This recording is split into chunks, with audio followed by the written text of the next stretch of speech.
Bwana Yesu asifiwe sana. Karibu tena katika ukurasa huu ambako tunajifunza maneno ya Mungu, na mimi ni mtumishi wa Mungu Caleb Julius, na niko hapa kushirikishana na wewe maneno ya Mungu ambayo leo hii tutaenda kuyaangalizia. So leo tunaenda kujifunza na kuangalia neno la Mungu juu ya maadui wanne ambao usiku na mchana wanapambana kuzuia mpango wa Mungu kwenye maisha yetu. So la kwanza kabisa natamani ujue ya kwamba yako mawazo yaliyo mema. Biblia inasema katika ile Yeremia sura ya 29 mstari ule wa 11, Mungu anazungumza ya kwamba yako mawazo mema ambayo anayawaza juu yetu kutupa tumaini katika siku zetu za mwisho. Lakini unaweza ukajiuliza, kwa nini sifikii yale mambo ambayo Mungu ameandaa kwangu? Kwa nini sioni zile ahadi za Mungu zikitimia kwenye maisha yangu?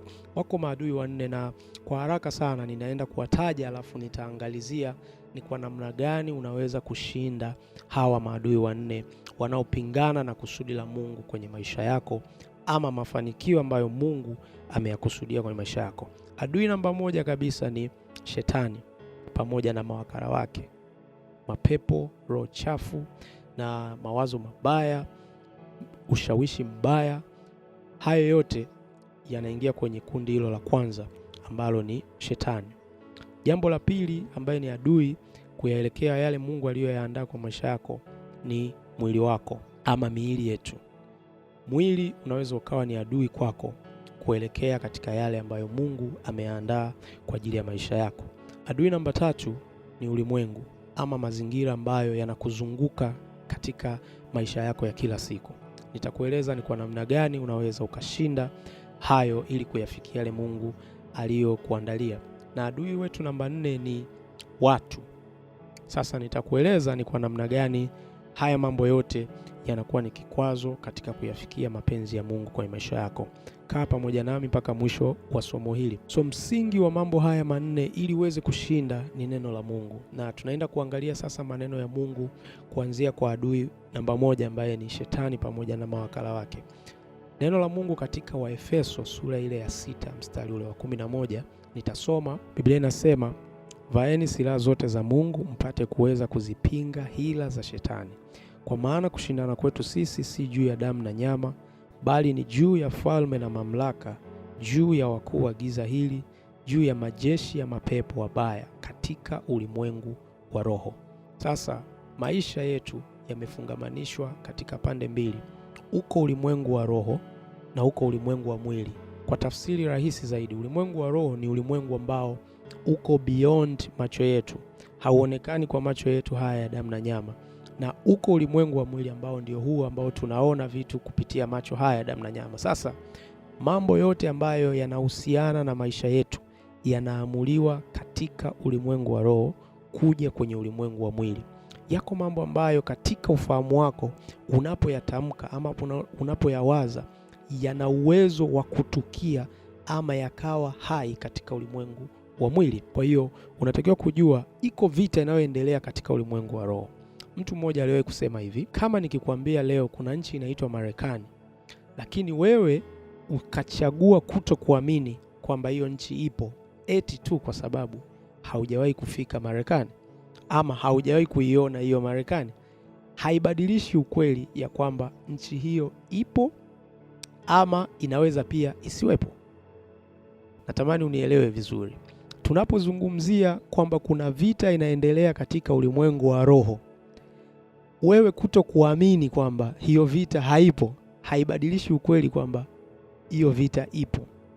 Hata ili swala la ulimwengu wa roho na mwili, ukichagua kuamini kwamba ulimwengu wa roho haupo haibadilishi ukweli kwamba upo. Biblia inasema, kwa maana kushindana kwetu sisi si juu ya damu na nyama, bali ni juu ya falme na mamlaka. Ziko falme na mamlaka, juu ya wakuu wa giza hili, wako wakuu wa giza, juu ya majeshi ya pepo wabaya katika ulimwengu wa roho. Nimekwambia adui namba 1 ni Shetani pamoja na mawakala wake ambao ni mapepo, na wako wakuu wa giza, ziko falme za giza katika ulimwengu wa roho. Hawa maadui wanazuia mpango wa Mungu usiku na mchana kutimia kwenye maisha yako. Na nataka nikuonyeshe ni kwa namna gani unaweza kushinda. Biblia inazungumza katika kitabu cha waraka wa kwanza wa Yohana sura ya 2 na ule mstari wa 14b.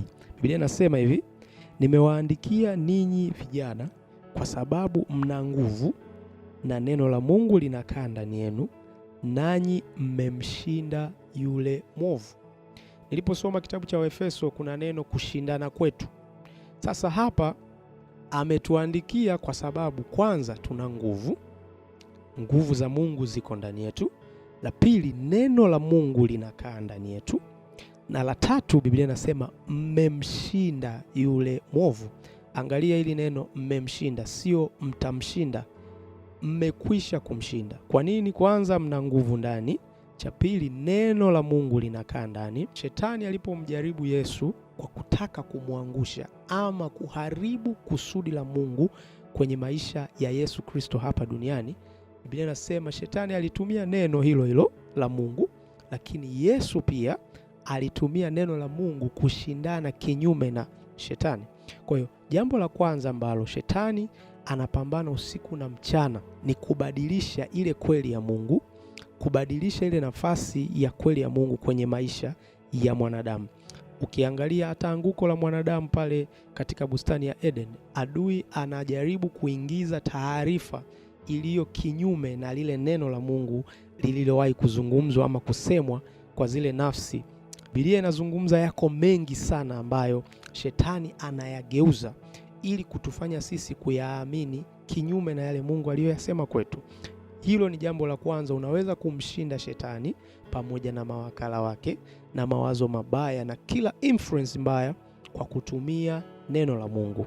Ukijua ya kwamba nguvu ya Mungu iko ndani yako na neno la Mungu linakaa ndani yako, unaweza kusoma neno la Mungu, unaweza kuliishi neno la Mungu, ukamshinda shetani na ukayafikia yale Mungu aliyoyakusudia kwa maisha yako.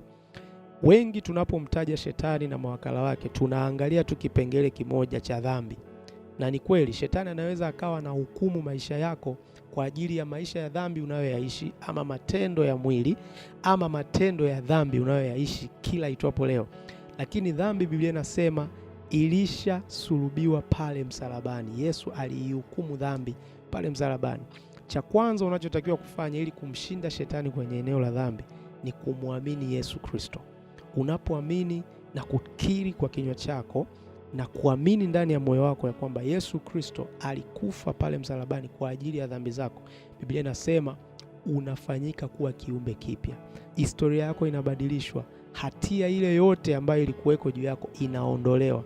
Sio kwa kujitahidi kuacha dhambi, hapana. Unamwamini Yesu, unakiri, unaamini kile alichokifanya Yesu, unapokea neema ya wokovu, unapokea msamaha wa dhambi. Biblia inazungumza hata kama umeanguka basi dhambini. Biblia inasema katika Isaya sura ile ya kwanza na ule mstari wa 18 pale, Mungu anatuita, anasema njooni tusemezane, asema Bwana, dhambi zenu zijapokuwa nyekundu, hata kama umefanya dhambi kwa namna gani. Sasa shetani anaanza kwanza kukushinda kwenye eneo la dhambi kwa sababu anakuambia haustahili mbele za Mungu wewe kusamehewa, haustahili kupokea neema ya wokovu kwa sababu ona ulichokifanya. Lakini Mungu wa rehema na Mungu wa neema anatuita. Sasa neno la Mungu linaelezea mambo mengi sana kuhusiana na dhambi. Biblia inasema Mungu anaposamehe, anasamehe na kusahau, anaziweka dhambi zetu mbali na sisi. Mungu si mwepesi wa hasira. Hata unapokosea bado iko neema, bado kuna nafasi katika kiti cha rehema cha Mungu kupokea rehema za Mungu. Mungu bado anaweza kusafisha maisha yako. Haijalishi umejichafua ama umechafuliwa kwa namna gani na mawazo ama hali ya makosa ambayo umeyafanya kwa maisha yako. Sasa huo ni mtego wa kwanza ambao shetani anautumia kuwafanya watu kurudi nyuma na kutoyaishi makusudi ya Mungu ama kuishi katika mafanikio ambayo Mungu ameyakusudia. Kwa hiyo huyo ni adui wetu namba moja, lakini pia wako wengine mmevuka kwenye kiwango cha kujaribiwa ama kushindwa na shetani kwa kiwango cha dhambi. Yamkini unaishi maisha matakatifu ndio, lakini vita yako bado na shetani inaweza ikawa iko kwenye uchumi, inaweza ikawa iko kwenye ndoa, inaweza ikawa iko kwenye vile unavyotafsiri mambo katika ulimwengu wa mwili huu. Kila itwapo leo shetani anaingiza mawazo na taarifa juu ya afya za watu, juu ya ndoa za watu, juu ya mahusiano. Kwa hiyo liko neno la Mungu linalozungumza kinyume na kile shetani ambacho anakuhubiria leo kuhusiana na afya yako, kuhusiana na ndoa, kuhusiana na uchumi. Hivyo una uwezo leo ukaligeukia neno la Mungu, ukalifanya kuwa kinga Na ukisoma kwenye ile Waefeso 6 pale anataja silaha za Mungu ambazo zinaweza kumshinda, tunaweza kuzivaa tukamshinda shetani. Yako maandiko, soma Wakorintho wa pili sura ile ya 10 na ule mstari wa 4, anasema silaha zetu zina nguvu, zinaweza katika Mungu hata kuangusha ngome na kila fikra mbaya ambazo zimeinuka kinyume na elimu ya Mungu. Unajua wakati mwingine vita yetu inaweza ikawa iko kwenye mawazo tu. Unaweza usipambane na dhambi kwenye mazingira ya nje, lakini ukapambana na dhambi kwenye mazingira ya mawazo. Wazo linapokuja, Biblia inazungumza katika kitabu kile cha Yakobo sura ile ya 4, anasema basi mtiini Mungu, mpingeni shetani naye atawakimbia. Shetani anaweza kaingiza wazo, ukachagua kumtii Mungu na ukapinga lile wazo, ama ukapinga ile hali ambayo shetani anaiinua kwenye mbele yako ili kuweza kuzuia mpango wa Mungu kwenye maisha yako. Na kanuni ni hiyo, unamtii Mungu alafu unampinga shetani. Usithubutu hata siku moja kumpinga shetani while haumtii Mungu. Utaanguka vibaya sana. Kwa habari ya kuzivaa silaha, kama nilivyosema, iko kweli ya Mungu, iko haki ya Mungu, iko imani, iko neno, iko miguu iliyofungiwa tayari kwa ajili ya amani, uko wokovu, yako maombi. Hizo zote ni silaha za Mungu ambazo kama Mkristo, kama mtu wa Mungu unatakiwa kuzivaa kila siku, kuendelea kukiri neno la Mungu, kuendelea kumwamini Mungu ili kuweza kumshinda huyu adui namba moja ambaye ni shetani pamoja na mawakala wake. Kama nilivyosema, neno la Mungu ndiye msingi wa kwanza kuweza kushinda. Twende kwenye adui namba 2 ambaye ni miili yetu. Adui namba 2 ni mwili. Biblia inazungumza hivi katika Warumi ile sura ya 12 na ule mstari wa kwanza. Ni andiko ambalo tunalifahamu na labda nilisome tu kwa haraka. Warumi 12 mstari wa kwanza anasema, basi ndugu zangu nawasihi kwa huruma zake Mungu, itoeni miili yenu iwe dhabihu iliyo hai, takatifu, ya kumpendeza Mungu, ndiyo ibada yenu yenye maana. Mwanadamu amefungwa katika maisha ya kuabudu. Unaabudu nini? Aidha ni Mungu, aidha ni shetani, aidha ni miungu isiyojulikana. Katika namna moja au nyingine, there is something that you worship. Kuna kitu ambacho unakiabudu. Sasa miili yetu, Biblia inasema tuitoe kama dhabihu, kama sadaka iliyo hai, yenye kumpendeza Mungu, takatifu. Utakatifu katika mwili. Biblia inazungumza pia katika kitabu kile cha Wakorintho wa kwanza sura ile ya 6, au hamjui ya kuwa mwili wenu ni hekalu la Roho Mtakatifu aliye ndani yenu, mliyepewa na Mungu, wala ninyi si mali yenu wenyewe, maana mlinunuliwa kwa thamani. Sasa basi mtukuzeni Mungu katika miili yenu. Yako mambo ambayo yanaondoa utukufu wa Mungu kupitia miili yetu, na mambo haya yanatajwa katika kitabu cha Wagalatia sura ile ya 5 kama matendo ya mwili. Tusome pale Wagalatia sura ya 5 na ule mstari wa 19, anasema basi matendo ya mwili ni dhahiri, ndiyo haya: uasherati, uchafu, ufisadi, ibada ya sanamu, uchawi, uadui, ugomvi, wivu, hasira, fitina, faraka, uzushi, husuda, ulevi, ulafi na mambo yanayofanana na hayo. Katika hayo nawaambieni mapema, kama nilivyokwisha kuwaambia, ya kwamba watu watendao mambo ya jinsi hiyo hawataurithi ufalme wa Mungu. Hayo mambo yaliyotajwa hapo tunayaita matendo ya mwili. Unaweza ukawa umeokoka vizuri sana, roho yako imeokolewa kwa njia ya kumwamini Yesu Kristo, lakini yako matendo ya mwili ambayo daily yanaendelea kukuandama. Na ndio hapa ninaongelea mwili kama adui. Mwili kuna muda unaweza ukainuka kinyume na wewe kutaka kuto kuyatimiza makusudi ya Mungu. Sasa tunawezaje kuushinda mwili? Ukirudi pale juu kwenye Wagalatia 5 ile, Biblia inasema mstari wa 16, basi nasema enendeni kwa Roho. Ukiangalia hiyo Roho imeandikwa kwa herufi kubwa, maana yake ni Roho Mtakatifu. Enendeni kwa Roho, wala hamtazitimiza kamwe tamaa za mwili. Kwa lugha nyingine ni kwamba utakapochagua kutembea ama kuishi kwa maongozi ya Roho Mtakatifu, kutimiza tamaa za mwili ama hali ya mwili ama matendo ya mwili kwako haitowezekana, kwa sababu mwili hutamani ukishindana na roho. Unaona kuna mashindano. Adui namba 1 tuliona anashindana na sisi. Adui namba 2 ambaye ni mwili bado anashindana na roho. Kumbuka roho nimekwambia anakaa ndani yetu. Tumesoma hilo andiko katika Wakorintho wa kwanza sura ya 6 pale. Roho anakaa ndani yetu. Kwa hiyo Mwili anashindana na roho aliyeko ndani yetu. Biblia inaendelea kusema mstari wa 17, na roho kushindana na mwili.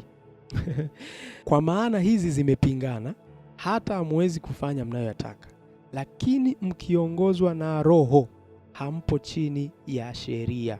Sasa utajuaje mimi ninaongozwa na roho au naongozwa na mwili? Warumi sura ya 8 na ule mstari wa 5, Biblia inasema, kwa maana wale waufuatao mwili huyafikiria mambo ya mwili, bali wale waifuatao roho huyafikiria mambo ya roho.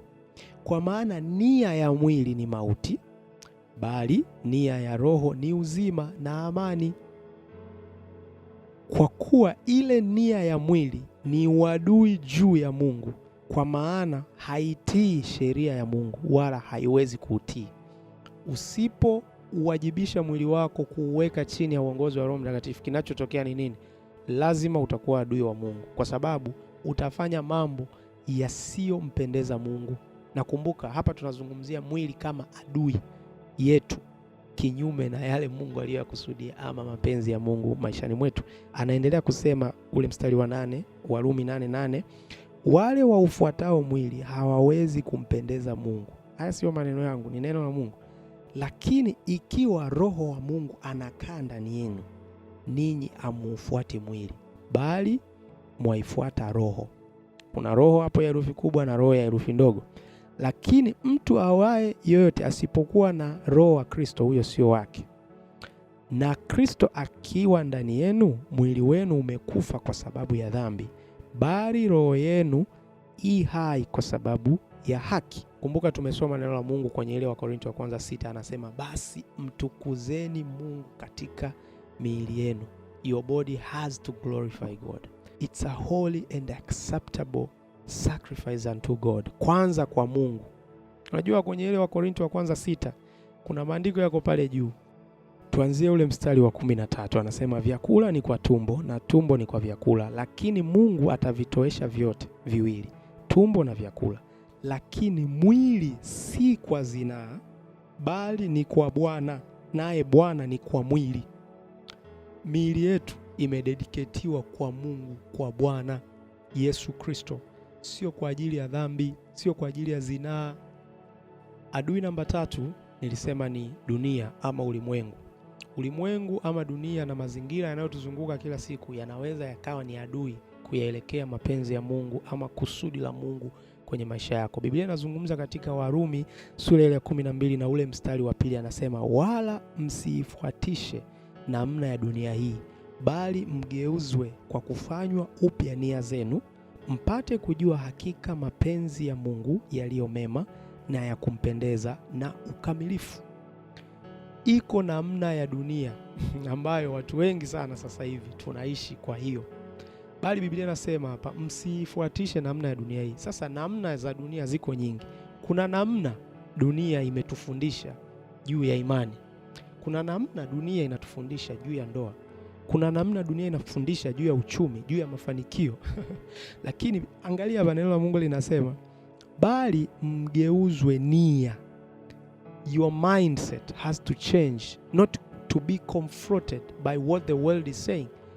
Haitakiwi kupelekeshwa na kile dunia inachosema, bali igeuzwe mpate kujua hakika mapenzi ya Mungu.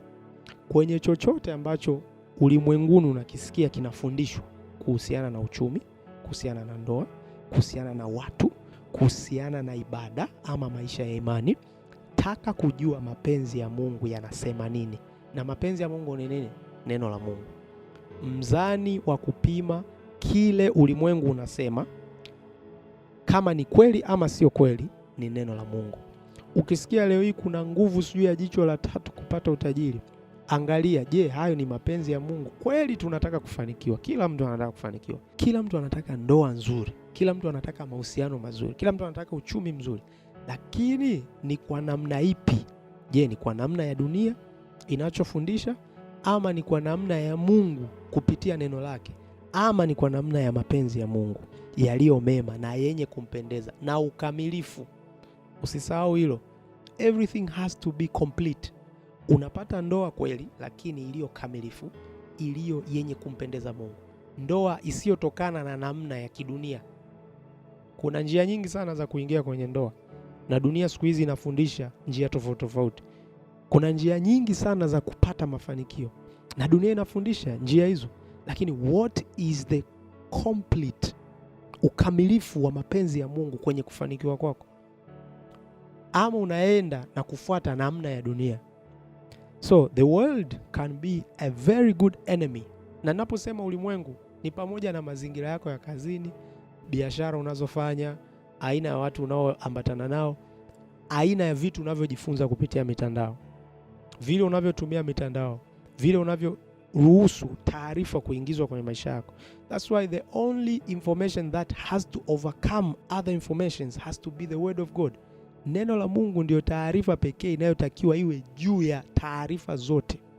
So mizani yako inatakiwa iwe katika neno la Mungu. Yaani uchukue kile dunia inachosema, uweke kwenye mzani wa neno la Mungu. Ikiwa ni nyepesi sana na haina maana, tupa kule. Haimaanishi kwamba dunia haifundishi mambo yaliyo mema, ama tujifunzi mambo yaliyo mema katika chochote kinachoendelea kwenye dunia ya leo. Unaweza ukatumia AI vizuri, bado kwa utukufu wa Mungu, kwa sababu ni maarifa ambayo Mungu ameyawekeza ndani ya watu kuprogram na kutengeneza softwares ambazo zinaweza kurahisisha baadhi ya kazi. Haimaanishi kila mfumo ambao tunauona duniani kwamba it's only oriented kutoka kwa shetani ama kuharibu kusudi la Mungu. No, Mungu aliweka maarifa, watu wakatengeneza ndege, leo tunatumia kwa ajili ya usafiri. Katika waraka wa kwanza wa Yohana sura ya 2 kuanzia ule mstari wa 15 anasema, msiipende dunia wala mambo yaliyomo katika dunia. Mtu akiipenda dunia, kumpenda Baba Mungu hakumo ndani yake. Maana kila kilichomo duniani, yani tamaa ya mwili, tamaa ya macho na kiburi cha uzima, havitokani na Baba, bali vyatokana na dunia. Na dunia itapita pamoja na tamaa zake, bali yeye afanyaye mapenzi ya Mungu atadumu hata milele. Tunarudi pale pale, kuipenda dunia, the love of the world, kuyapenda mambo ya dunia ambayo ameyataja hapo: tamaa ya mwili, tamaa ya macho kiburi cha uzima. Hayo mambo matatu watu wengi sana yametuondolea kusudi la Mungu, ama kuyafikia mafanikio yale Mungu aliyoyakusudia kwetu. Na mafanikio yanaweza yasiwe tu katika ulimwengu wa sasa. Biblia inasema uko uzima wa milele ambao tunao kuanzia hapa tulipo duniani mpaka huko tunakoenda baadaye. Kwa unaweza ukaishi katika viwango vya chini sana hapa duniani na hata kule mbeleni. Kwa sababu gani? Umekubali kupenda dunia na mambo yake, anasa za kidunia. Kasome ule mfano wa Lazaro na yule tajiri ambaye duniani huku tajiri alikuwa anaonekana anaishi maisha fulani mazuri sana lakini mwisho wa siku anaenda end up kwenye eneo ambalo sio zuri, na anajaribu kumwambia Ibrahim, tunaomba ikiwezekana mtume mtu kutoka huko mliko aende duniani akawaambia ndugu zangu waishi vizuri, ili wasije huku niliko mimi, maana ninateseka sana. So kuna aina ya maisha ambayo sasa hivi unaweza ukaishi kwamba everything is okay, lakini leo na kesho Biblia inasema everything will come into judgment. Tutaletwa hukumuni, katika kiti cha hukumu ambacho Biblia inasema kila neno, kila tendo litatolewa hesabu yake. Mungu atusaidie sana. Tumalizie adui namba 4. Nilisema adui namba 4 wa kusudi la Mungu inaweza ikawa ni watu, people. Wako watu walioingia katika maagano ya upande wa giza.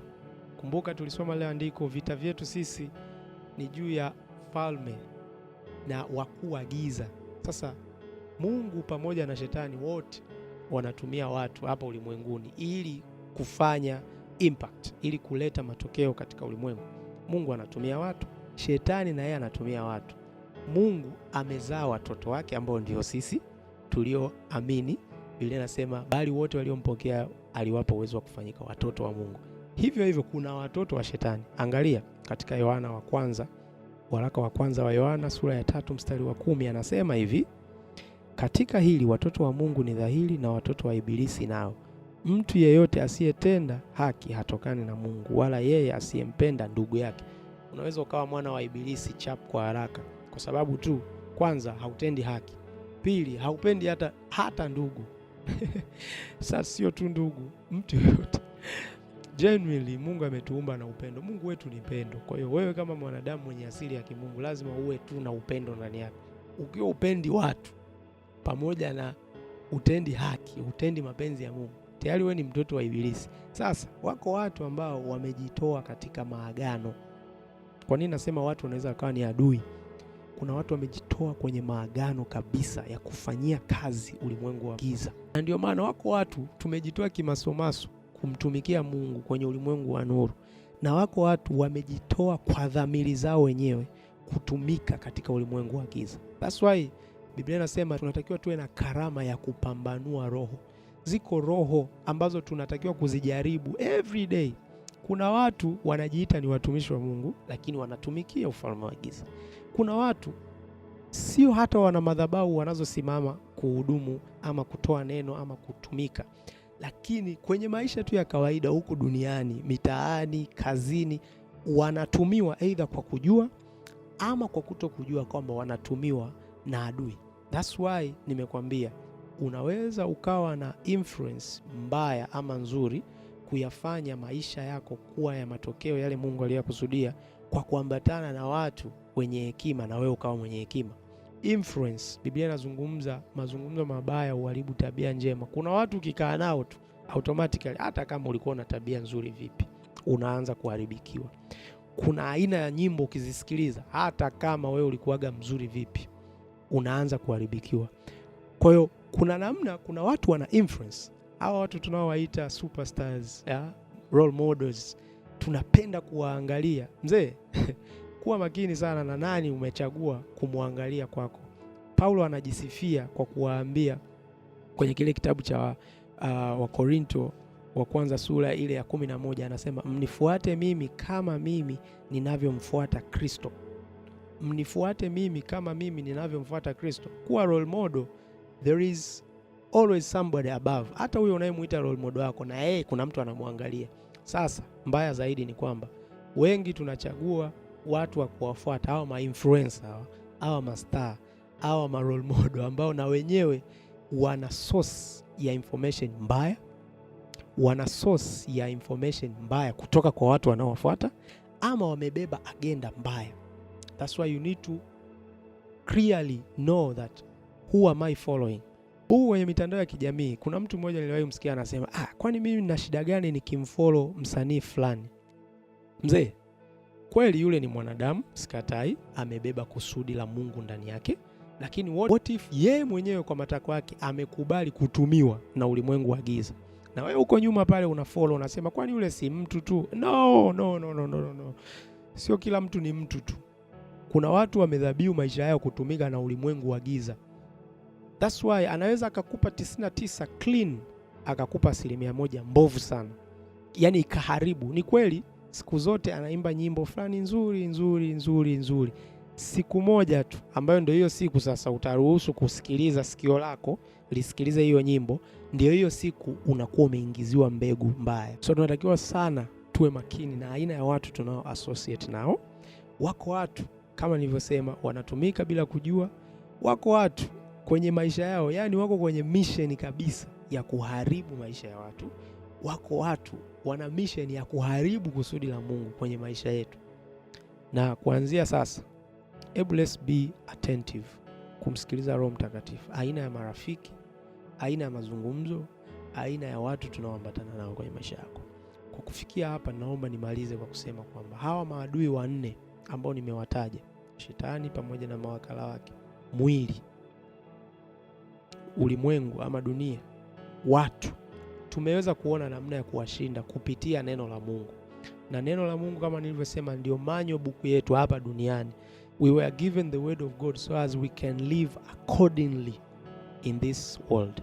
Tunaweza kuishi vile Mungu anavyotaka kwa kupitia tu neno la Mungu. That's why Biblia inasema mambo yote yatapita, lakini neno la Mungu litadumu. Na ninaamini hii ni neema ya Mungu wewe kusikia maneno haya. Mungu akubariki sana kwa kutenga muda wako kusikiliza maneno haya. Ninaamini neno hili linaenda kuwa ni ushuhuda kwenye maisha yako, linaenda kuwa ni nguvu katika safari yako ya wokovu. Katika jina la Yesu ninayaombea maneno haya yakafanyike nguvu na msaada kwako na kwangu katika jina la Yesu. Amen.